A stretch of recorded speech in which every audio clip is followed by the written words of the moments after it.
हमें साधु संतों की संगति मिला करती है। पुण्य कर्म के उदय से ही हमें सब कुछ अनुकूल सामग्री अपने जीवन के अंदर प्राप्त हो जाया करती है। आज हमें खोटा वैभव प्राप्त हुआ, खोटा परिवार प्राप्त होता है, शराबी परिवार मिलता है, व्यसनी परिवार मिलता है। ये सब पाप कर्म का फल है। पाप कर्म के उदय के कारण इंसान को अपने जीवन के अंदर सब कुछ विपरीत सामग्री प्राप्त होती है। खोटा वैभव, खोटा परिवार आदि का ये सब पाप कर्म के उदय से प्राप्त होती है। और जहां अनुकूलता मिलती है वो सब पुण्य कर्म के उदय से अच्छा परिवार मिलता है, अच्छा वैभव मिलता है। ये सब पुण्य कर्म का फल है। संसार के अंदर जितने भी सर्वोत्कृष्ट पद हैं, चाहे वो राष्ट्रपति का पद हो, चाहे प्रधानमंत्री का पद हो, चाहे दिगंबर साधु का पद हो, चाहे आचार्य उपाध्याय साधु व्रती, जो कुछ भी हमें दिखाई दे रहा है ये सब पुण्य का फल है। इसलिए अपने जीवन में पुण्य का संपादन करो। पुण्य से ही जल थल हो जाया करता है। जिस समय श्री कृष्ण जी का जन्म हुआ 7वें महीने के अंदर, और जो है उनका मामा उनको मारना चाहता था, लेकिन बलराम जो है उसे उठा करके जो है राजद्वार से निकल गए तत्काल। लेकिन राजमहल का दरवाजा बंद था, लेकिन श्री कृष्ण के पैर के अंगूठे के स्पर्श होते ही उसमें से निकलने योग्य संधि हो गई और उसमें से बाहर निकल गए। जब बाहर गए तो भयंकर बरसात हो रही थी, भाद्रपद का महीना था। यमुना जो है बहुत तेज प्रवाह को लिए हुए थी, लेकिन श्री कृष्ण के पुण्य के उदय से वह पानी थम गया। इसलिए जहां पुण्यशाली जीव जाता है तो जल भी थल को प्राप्त हो जाया करता है। सिंह भी बकरी के समान आचरण करने लग जाया करता है। अग्नि भी शीतलता को प्राप्त हो जाया करती है। पुण्य की महिमा अलग ही है। आज हम देखते हैं कि इंसान अपने जीवन के अंदर धर्म ध्यान करता है, पूजा पाठ करता है, लेकिन फिर भी जो है उसके जीवन में दुख आता है। बहुत सारे लोग जो है प्रश्न करते हुए दिखाई देते, महाराज ये तो बहुत बड़ा धर्मात्मा था, दिन भर पूजा पाठ धर्म ध्यान जप तप किया करता था, लेकिन इसका जीवन जो है दुखमय क्यों बीता? कारण कुछ और है। इंसान वर्तमान की ओर ध्यान देता है, अपने अतीत की ओर ध्यान नहीं देता कि इसका अतीत कैसा था, उसकी ओर उसका लक्ष्य नहीं जाता। हमने अपने पूर्व जन्म में ऐसा कौन सा कर्म किया था जिसके कारण वर्तमान में धर्म ध्यान पूजा पाठ करते हुए भी हमारे जीवन में दुख आ रहा है। वर्तमान में हमें कोई बतलाने वाला नहीं है। कोई अवधि ज्ञानी मन परिज्ञानी केवली भगवान हमारे सामने विद्यमान नहीं है। इसलिए हमें जो है संदेह पैदा हो जाता है कि इतना धर्म ध्यान किया, इतना दान किया, इतनी तीर्थ वंदनाएं की, इतनी वैयावृत्ति की, लेकिन फिर भी जीवन में दुख क्यों आया, जीवन में रोग क्यों आया? इस प्रकार से अनेक लोग शंकाएं किया करते हैं।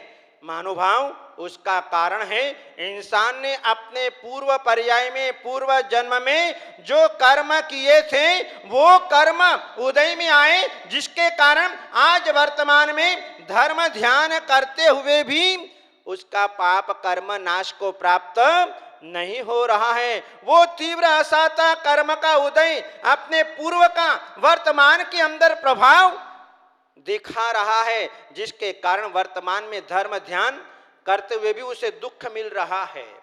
तो क्या करें? धर्म ध्यान करना बंद कर दें, मंदिर में आना बंद कर दें, पूजा पाठ बंद कर दें, संत समागम करना बंद कर दें।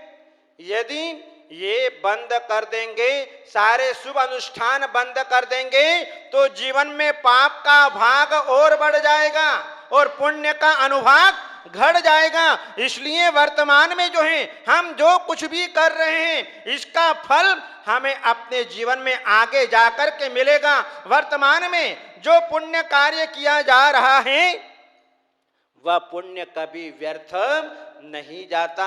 देव शास्त्र गुरु की जो सेवा की जाती है, जो धर्म ध्यान किया जाता है, वह कभी भी व्यर्थ नहीं जाता है। इसलिए अपने जीवन में धर्म ध्यान करते हुए दुख आ जाए तो चिंता मत करना, यही विचार करना कि हमने अपने पूर्व पर्याय में तीव्र असाता कर्म को बांध करके रखा था। वो तीव्र असाता वेदनी कर्म हमारे उदय में आया, पाप उदय में आया, जिसके कारण आज हमें अपने जीवन के अंदर दुखों का सामना करना पड़ रहा है। महानुभाव, ये पुण्य और पाप तो निरंतर चला करते हैं, चाहे तीर्थंकर भी क्यों न हो, चाहे राजा महाराजा भी क्यों न हो। ये पुण्य पाप कर्म उनके साथ में भी लगे हुए थे, लेकिन उन्होंने अपने जीवन के अंदर पुरुषार्थ किया, पाप को छोड़ा, पुण्य का उपार्जन किया, जिसके कारण वे अपने जीवन में सर्वश्रेष्ठतम पदों को अपने जीवन के अंदर प्राप्त कर लिया। इसलिए अपने जीवन में पुण्य कार्य कभी नहीं छोड़ना। महानुभाव, एक राजा ने नगर सेठ से 4 प्रश्न के उत्तर मांगे।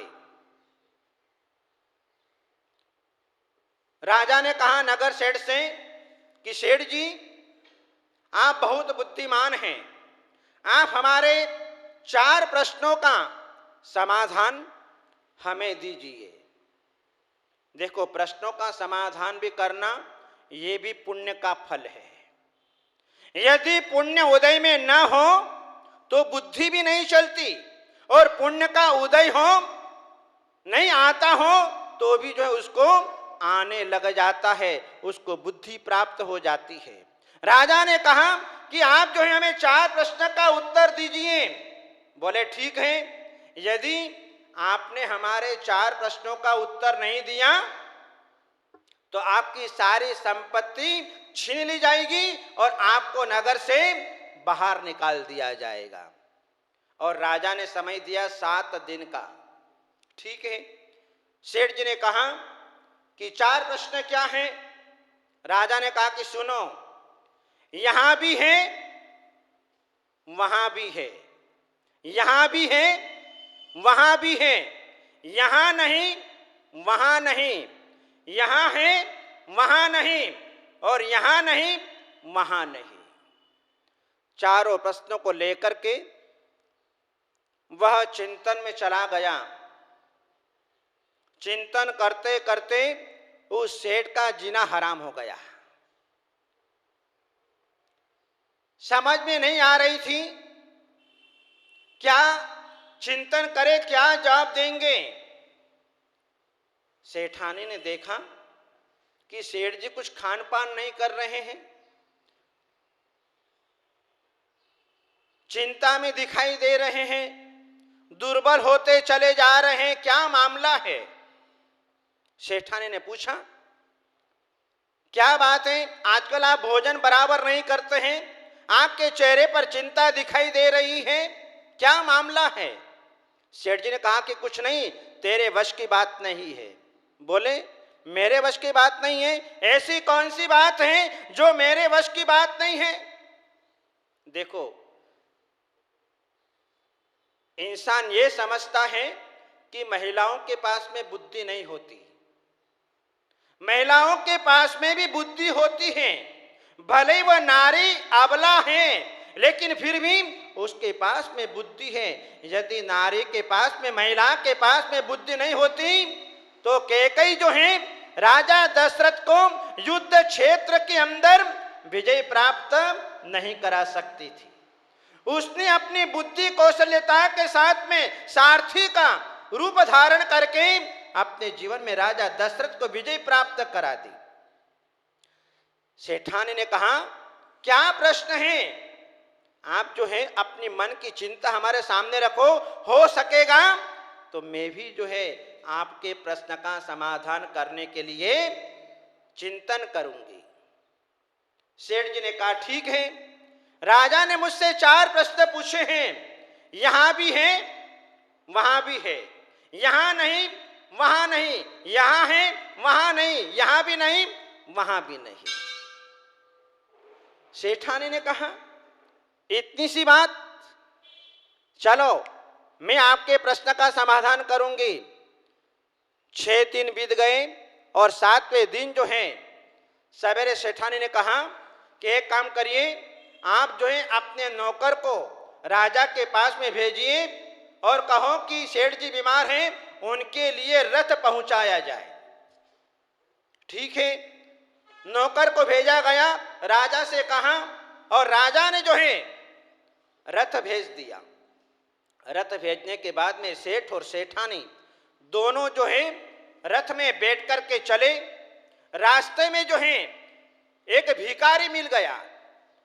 भिखारी मिल गया तो सेठानी ने रथ को रोका और भिखारी से कहा कि चलो तुम मेरे साथ में जो है रथ में बैठ कर के चलो, आज राज दरबार के अंदर हमें याद किया गया है। भिखारी को बिठा लिया। आगे जैसे जैसे बढ़ते जाते हैं एक तपस्वी संत मिल गए और तपस्वी संत मिल गए तो सेठानी ने नीचे उतर करके उनका आदर सम्मान किया और कहा कि आपको राज दरबार के अंदर चलना है, राजा ने आपको याद किया है। इस प्रकार से जो है चारों प्राणी राज दरबार में पहुंचे। राज दरबार में पहुंच करके सेठानी ने कहा राजन से, राजन कहिए क्या बात है, आपके प्रश्नों का समाधान लेकर के आए हैं। राजा ने कहा ठीक है, हमारे चारों प्रश्नों का समाधान दीजिए। सेठानी ने कहा कि राजन, सेठ जी अस्वस्थ चल रहे हैं, इसलिए सेठ जी प्रश्नों का उत्तर नहीं दे पाएंगे, मैं आपके प्रश्नों का समाधान करूंगी। ठीक है, राजा ने कहा आप दीजिए उत्तर, हमें कोई टेंशन नहीं। कहा पहला प्रश्न कौन सा है? बोले यहां भी है वहां भी है। दूसरा यहां नहीं वहां नहीं, यहां है वहां नहीं, यहां नहीं वहां है। सेठानी ने जो है कहा सबसे पहले जो है भिखारी को आगे कर दिया। राजन यहां भी नहीं वहां भी नहीं, भिखारी को आगे कर दिया। इस भिखारी ने अपने जीवन में किसी प्रकार का दान नहीं दिया। इस भिखारी ने अपने जीवन में कभी किसी प्रकार का दान नहीं दिया, जिसके कारण इसे अपने वर्तमान जीवन में भी कुछ नहीं मिला और आगे भी कुछ भी मिलने वाला नहीं है। जो देता है वो पाता है। भिखारी अपने घर पर आता है, बहुत बड़ी शिक्षा देकर के चला जाता है। जब वह भिखारी आपसे याचना करता है कुछ देओ कुछ देओ कुछ देवो, वो केवल मांगने ही नहीं आता, बहुत बड़ी शिक्षा देकर के चला जाता है। यदि तुम अपने जीवन में नहीं दे पाओगे तो तुम मेरी तरह ही आगे जाकर के कटोरे में भीख मांगते हुए दिखाई दोगे। इसलिए भिखारी बहुत बड़ी शिक्षा देकर के चला जाता है। दूसरा प्रश्न कर लिया। सामने जो है साधु को लाकर के खड़ा कर दिया, दूसरे प्रश्न का समाधान दिया, यहां नहीं वहां है। ये साधु वर्तमान में तपस्या कर रहा है, साधना कर रहा है, इसके पास में वर्तमान में कुछ भी नहीं है, लेकिन आगे तैयार है। ठीक है, तीसरे प्रश्न का समाधान किया कि यहां भी है और वहां भी है, यहां भी है और वहां भी है। तो उसने सेठानी ने तत्काल जो है सेठ जी को आगे कर दिया। राजन ये प्रश्न का समाधान है, यहां भी है वहां भी है। राजन सेठ जी ने अपने पूर्व पर्याय के अंदर इतना दान दिया, इतना पुण्य कर्म किया, इतना धर्म ध्यान किया, इतनी वैयावृत्ति की, जिसके कारण आज जिनके पास में अटूट संपत्ति है और आज वर्तमान में दान दे रहे हैं, जिसके कारण आज यहां पर भी है और वहां पर भी है।